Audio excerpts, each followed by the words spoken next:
Hello, everyone, and welcome to the Asher Marketing Podcast. This podcast is hosted by Asher Agency, a full-service partner to clients nationwide. Asher's services include media planning, creative, digital and social, website development, public relations, printing and fulfillment, and more. Anything you need to connect with your prospects and tell your story. To learn more, visit asheragency.com or contact us at hello@asheragency.com. My guest is Jenna Grannan with Do It Best. Jenna, how you doing? I'm doing good. How are you? I'm doing great. Thanks for doing this. You have new office digs, I understand, at Electric Works. Yes, we do. Electric Works. So we just moved. It was like beginning of December. Okay. We moved to Electric Works, and it has been a whole new change. Very exciting just to be part of like the community growth and seeing all that's going on. There's a lot of exciting restaurants popping up and a lot to do. So what's your favorite place to eat so far at Electric Works? Because I was there once, and I'm by no means an Electric Works expert, but I was like, okay, so you want to come here hungry, and there's a lot of good choices. So where would you recommend if someone's never been and they want to go somewhere to eat? What's your best choice or your top two or three? My go-to is usually Kitchen & Co. I'll just they have great sandwiches. Okay. Super easy to grab and then just go back up if you have a meeting. Okay. But I love getting the burrito bowls. Yeah. I get like the... I forget what one it was, like the asada bowl. Okay. It's delicious and dangerous. All right. How easy and quick it is to get. Okay. All right. Yeah. Yeah. For you, it's literally walk across the hall and there it is. Yeah. Yes, exactly. Yeah. I was thinking today, I'm sort of naturally hyper and ADD, so I like to move around during the workday. So I was thinking it would be good to go there for lunch, bring my laptop, get something to eat. So you've just given me a couple new targets next when I go there to eat. So how did the move go for you? Because you had like 3 or 4 years of stuff that you needed to move. How'd that go? It actually went surprisingly well. So two things that we were kind of thinking through is one, Do It Best is great in the sense that we have people who've worked there for 20, 30 years. Mm-hmm. And so some of the questions was, this is a big change for someone that's been in the same building for 20 years. For sure. And then when you have been there for 20 years, you accumulate a lot of paper. So we spent months just cleaning out our desks, getting set, even months before our desks were pretty clear, just to make sure we were ready to move. And it went very smoothly. Well, that's good. Yeah, so everyone transitioned pretty well to the new building, and it was a big change, but everyone was super open to it and excited. We had big walls, like cubicles, and then some of the biggest concerns were all of those were going down and you could see everyone and hear everyone. But they did a lot of work to make sure there was like noise canceling and sound machines in the background to make sure it doesn't sound too loud. So that definitely helped. Well, kudos to whoever did all that. Yes, a lot of work went into it. Yeah. All right. Well, we're going to get more into Do It Best in just a few minutes, but we want to start at the beginning, whatever that is for you in terms of your career path. So you grew up in Michigan. I did, yes. So let's talk a little bit about what young Jenna was thinking about career-wise and whether you went right down that path or if you, as so many of our guests do, started down that path and took a turn. What did that look like for you? Yeah, so when I started, I grew up in Michigan and I went to school at Grand Valley. And I went in undecided because I knew a lot of people would change their majors halfway. Yep. And I figured it would be best to go in more generic with business and kind of figure out what I like to do through classes. And I ended up joining a few clubs and pursued marketing and entrepreneurship. Okay. And kind of determined that my freshman year and stuck with it. And I almost had a moment where I switched to education, but that was just a panic moment. Yeah, I think we've all had those. So the entrepreneurship piece, did you have any ambitions to launch your own business, or did that just kind of come with the major and it was a nice add-on, but not something you had ambitions toward? So I always thought it was interesting, like business owners, but I also love the entrepreneur where you can be in an organization and kind of evoke that change that provides the company to continue to move forward. So that's always where I really resonated with entrepreneurship. Okay. And I joined it was called the CEO Club, Collegiate Entrepreneurship Organization. And really, I did that and did pitch competitions because one of my biggest fears was public speaking. Yeah. And I was like, well, if I'm going to do it, I'm going to do it 100%. Yeah. And I just jumped into pitch competitions. Okay. And did that help? It did. It helped tremendously. So my first pitch competition, and I still remember when I interviewed at Do It Best, it was, tell me about a time you failed. And I used this example. Yeah. I got up and it was like a 30-minute pitch or a 90-second pitch of your business idea, and I just went blank. Yeah. I can't remember if I even talked. And then I did a walk of shame back, and I was like, okay, next year I'm going to do this pitch competition. I ended up doing it, actually spoke. Oh, wow. Okay. And, well, that's a good start for public speaking. I placed during that one, and I was like, okay, we got it. Yeah. I can do this. So I kind of proved it to myself. Well, and it just takes repetition. There's a quote that I really like from Jerry Seinfeld. He says that most people's number one fear is public speaking. Number two is death. And that means if you're at the funeral, you would rather be in the casket than giving the eulogy. I think there's a lot of truth to that. So you overcome that fear of public speaking. You're at Grand Valley. You are a marketing and entrepreneurship major. Yeah. Where do you go from there? Yeah. So once I graduated from college, I ended up, I was kind of applying to different places, pretty dead set on going to Chicago or staying in Grand Rapids. And I decided to look into Do It Best at Fort Wayne because my parents had recently moved here. I was like, well, they really like the area they're living. I'll just give it a shot. And I found the consumer marketing specialist position, and I just really resonated. It seemed like the role that I would be able to get the most experience right out of college. Yeah. So I ended up moving to Fort Wayne for Do It Best and started to build my career there. All right. So what was that position like? Can you describe do I have this right, consumer marketing specialist? Yeah, exactly. What does that position do? What was your role?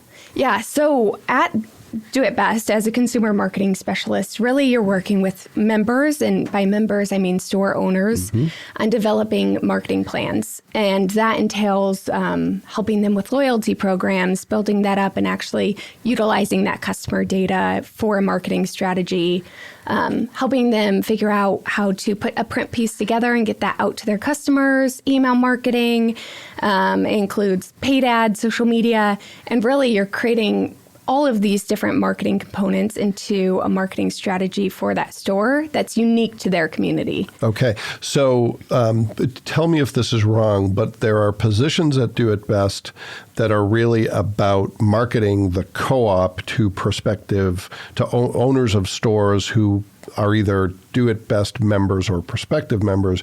You were actually helping the stores themselves market to their customers. Correct. Okay. Yeah. So we work with members anywhere from 1 store to 50 stores. Some have no marketing experience. Some have a bigger marketing team than we do. Sure. So a lot of times you're working with an owner who this business has been in their family for years. Yep. And they wear so many different hats that marketing is the last one they put on, and it's usually at 11:30 at night. And they're just throwing on a Facebook post that will start to get engagement. So we're really there as a free resource to members to help them remain and kind of thrive in their community. They're the backbone of their community, and we want to help them get the word out and tell their story effectively. Sure. Well, and I would imagine there's some parallels, at least, to the agency environment where you have all these different clients, all these different projects, and you have to manage priorities and deadlines and make sure that everyone's getting the requisite amount of attention. Was that ever a challenge for you, or is that something you handled pretty well? Yeah, I think that is a challenge because there's almost like 3 buckets of stores that you're working with. Some that are super engaged, they want recommendations from you. They'll call you every week just to talk about what's working and what they could do better. You have a group that's somewhat involved, and you're trying to get them a little bit more involved because you want to really help them tell their story in the community. Then you have a group where you're kind of convincing that marketing is worth their time and that having a digital presence is crucial in today's age. So at times it was easy to give more attention to that group that, is calling every week and wanting to be engaged. But you always have to prioritize your time as well and make sure you're not forgetting about that group to help them do what's right for their business. Sure. Okay. So you're in that position for a couple of years, 2.5 years, if your LinkedIn profile is right. Yes, that's correct. And then you get a promotion. Can I call it that? Yeah, correct. All right. So let's talk about why that shift occurred and what it meant for you. Yeah, so I stepped into a role that my manager was actually in, Justin Hamford. He had moved to merchandising and received a promotion as well. And so I stepped into his role, and it was really interesting because I went from peer to then manager. Yeah. And my team gave me so much grace. They were wonderful. It was more of an internal struggle of, you're kind of second guessing yourself. Was it imposter syndrome? Would you call it that? Yeah, imposter syndrome. I always say that imposter syndrome is a sign that you're a decent human being, because I've met people who don't have it and they probably should. So, yes. Yeah. Okay. Yeah. So how many people do you currently manage then in this position? Yeah, it's a team of 16. Oh, wow. So okay. It's made up of consumer marketing specialists, so what I was a part of. The advertising service representatives, they are kind of our print experts. Yep. And then our managed marketing specialists, so there's 5 of them as well. Okay. And how much time are you spending actually doing the work today? Is it 0% and that's all your team and you're just managing them? Or are you actually involved in the weeds on stuff that you used to do? Are you completely out of that or still doing some of it? I'm still doing some of it, where I'm having conversations with members, especially at market, which we have every 2 years, where we're sitting down with members. I'm still having a lot of conversations with members, but typically you get pulled into the not so fun ones where people aren't necessarily happy. So not necessarily to the same degree. Sure. More of what I'm working on is how can we continue to grow our department? Marketing's ever changing. How can we kind of help members understand that what they did 10 years ago isn't going to necessarily work today? Yeah. Okay. All right. Well, I think most people listening to this, maybe because of one of our prior guests, if we have any real loyal listeners out there who have listened to Allison, listen to Randy, they probably have an understanding of Do It Best, and many people do just because the name is pretty well known. But how do you describe the organization from your perspective? If you're talking to a friend or family member who was like, I'm not really sure what that is, how would you describe Do It Best? Yeah, I know, even just because I didn't grow up in Fort Wayne, I did a lot of research as I was applying for the consumer marketing specialist position. And I think Do It Best is so unique because when I thought, okay, I'm going into hardware, I'm probably not the person that should be going into hardware. I just thought of a very typical hardware store. And there is so much that goes into these businesses. We have a huge store in Ohio that has a house inside their store. We have some members that they have like a design center. They have their store pets that they highlight on their print circulars. Like there are so many different things that go into being a hardware store owner that I just never appreciated until I was in the industry. Isn't there a member, at least that used to, and maybe they still do, will sell like brewing supplies? Yeah, actually in Fort Wayne. Okay, yeah, because the short time that I worked with the Do It Best team, I remember I was very surprised by some of the product lines that members had. I thought it was all going to be, fasteners and screwdrivers and hammers. And I was like, oh, you have like a pet department and you have a home decor department, which the latter being more common. So what makes Do It Best different? I've heard that, really you're member owned, which is very different than some of the big boxes, and that you also really encourage members to have their own brand, while certainly they can build their marketing plan around the Do It Best brand. They also can do their own thing if that's what they so choose. Is that still true? And how does that affect your work? Yeah, that's absolutely true. So it is really interesting just from a marketing standpoint. So we have members that it may be Jenna's Hardware, and you don't necessarily have Do It Best in the name, but they do buy through Do It Best. They use our resources. And then you could have a full-on Do It Best branded store. So you'll kind of see everything there. From a marketing standpoint, it makes it challenging but fun. So you're working with members, and it's not one size fits all. It's okay, what can we do to support your community? So is it more print heavy? Is it digital heavy? And then creating those custom pieces for their store to tell their story and the lines that they carry, or to highlight if they carry beer and wine making.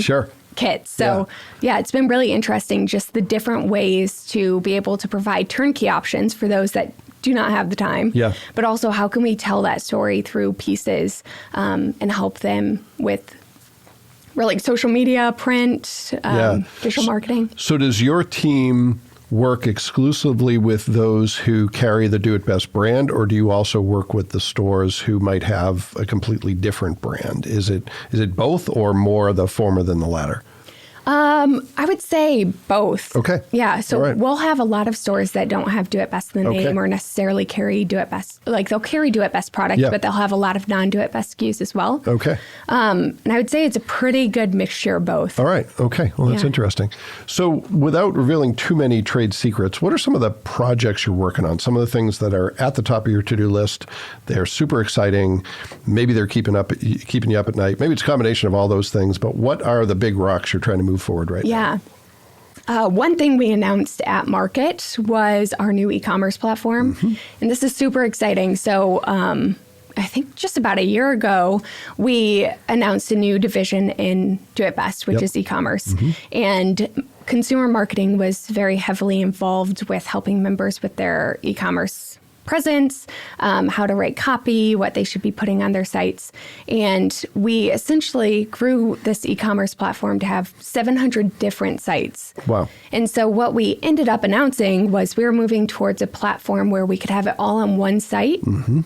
But we'd have microsites to be able to help members tell their story still and show what made them unique. So that's one thing that is super exciting that we're able to offer to members. We're able to more effectively help them have a digital presence, drive sales to their store, and continue to drive foot traffic to their store. So that's something that we'll still be pretty heavily involved in. Okay. All right. Yeah. And you mentioned Market. For those who don't know, can you talk about what the Do It Best Market is? Because it's a pretty big deal. Yes. And I understand it's recently had some changes. Is that correct? Yeah. So we have 2 markets every year, fall and spring market. And traditionally, they have always been in Indy. This year, we had our first market in Orlando, which went incredibly well. Yep. And what those are is it's a great opportunity for members to all come together. It's essentially like a buying opportunity for them to get to know other vendors, bring product into their store. So for spring, they're planning for fall. For fall, they're planning for spring. And for us, it's like back-to-back 30-minute meetings where we're just talking to members. Sure. And it is how I describe to people, it's the most exhausting but exciting thing in the world. Yeah. Like you get to talk all the time about marketing and kind of just get that passion for the member to help kind of inspire them to incorporate marketing into their business plan. Yeah, and plus a free trip to Florida, which isn't too bad. Yeah, free trip to Florida. All right. Nice. We did SeaWorld. It sounds like you earned it, though, so good job. Yeah. Okay, so you've got the commerce stuff you're working on. What are some of the other big things that are in your sights in the near term? Yeah, so one other big exciting project that we're working on now is called Managed Marketing. Okay. Justin Hanford actually started this program when he was in this position, and he did that like February of 2020, right before the world was ending. It's probably the craziest time to start a new program. But really, we started that because we were working with members on marketing plans, and we actually had a member give feedback saying, I understand marketing is important, willing to invest in it. I just can't invest the time, and I know I'm not the expert in this topic. I need someone from Do It Best just to do it for me. Oh, wow. Okay. And so we ended up launching Managed Marketing. Right. Okay. And what the Managed Marketing Specialist is doing is really they're working with 10 to 15 stores and building a marketing plan, creating recommendations, and then executing for the member. Okay. So since 2020, we've gone from 1 group to 5 groups. Wow. So we continue to grow that. Oh, that's great. Yeah. That's great. And that's a whole different project management challenge than just managing a team that's, working with members, not actually on the business. That's interesting. Yeah. Okay, all right. Well, it sounds like you have plenty going on for sure. Well, let's pivot to a few quick hit questions, and these don't need to be quick hit answers, but I try to ask the questions concisely. Although, as this example shows, I don't always achieve that. The first one has to do with careers. You, in a very short period of time, have had some career success. What do you think is the key to that? What have you learned about building a fulfilling career that you think is worth sharing with others? Yeah, so I think if I could tell anyone that's starting their career, it'd just be jump in and learn as much as you can.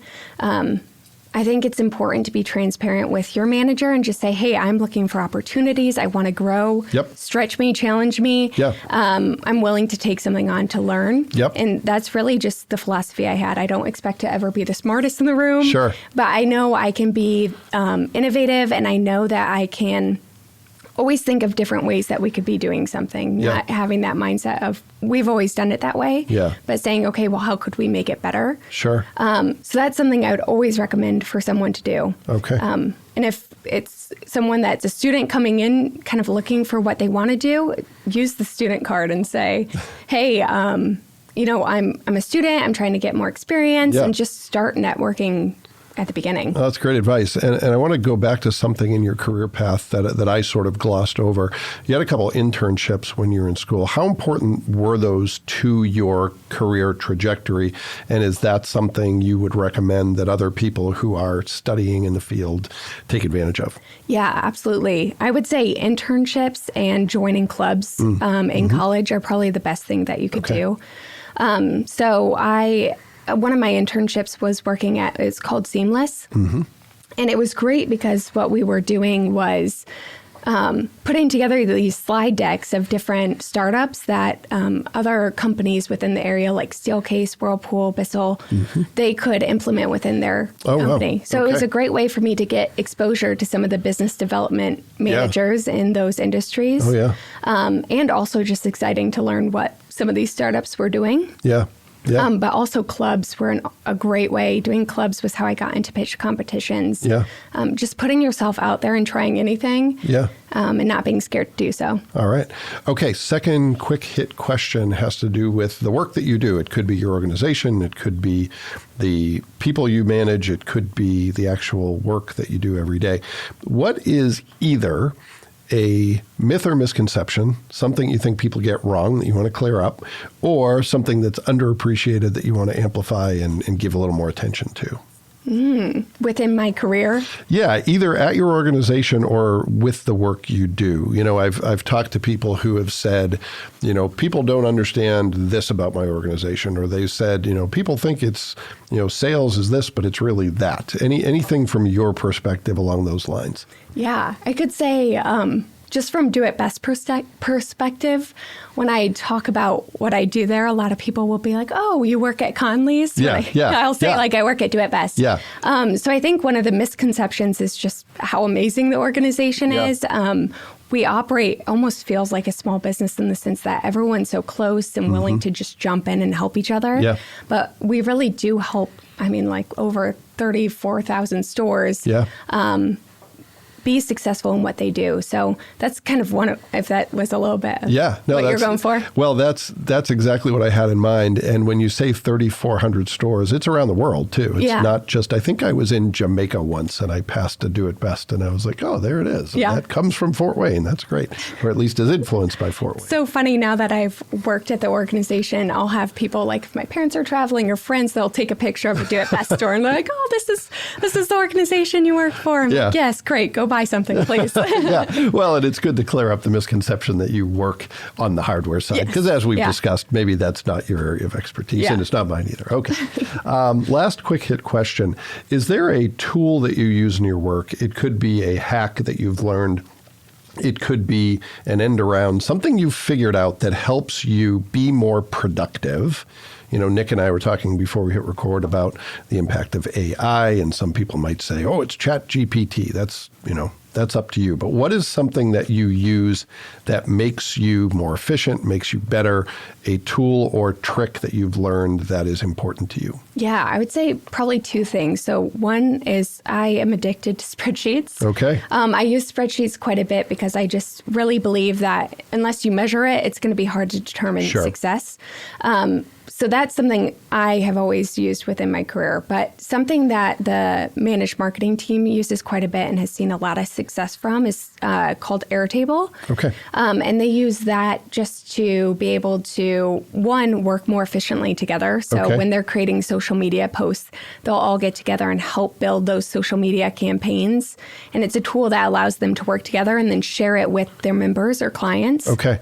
So is it a collaboration tool?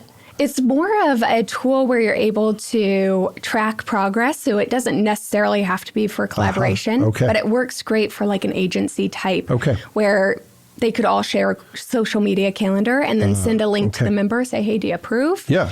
So that's made it a lot easier on their end. Sure. And we're diving into how to use dashboards better. So I know our e-commerce team will actually build it in a dashboard format so they could see, number of Facebook posts or number of Google business listing reviews. Sure.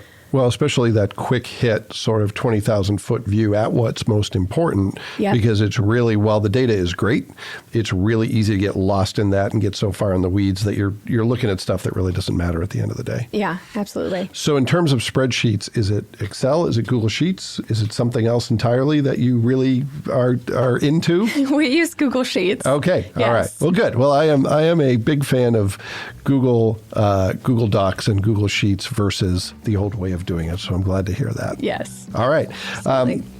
Jenna, anything else you'd like to talk about with your work or the tools and tricks that you use at work? I think we covered it all. I think we covered a lot. All right.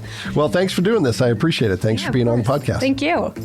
Thank you for listening to the Asher Marketing Podcast. The Asher Marketing Podcast is a production of Asher Agency, a full-service agency for franchises and co-ops, colleges and universities, financial service companies, healthcare organizations, and government agencies. We'll be back next time with another great guest, and we hope you'll join us then.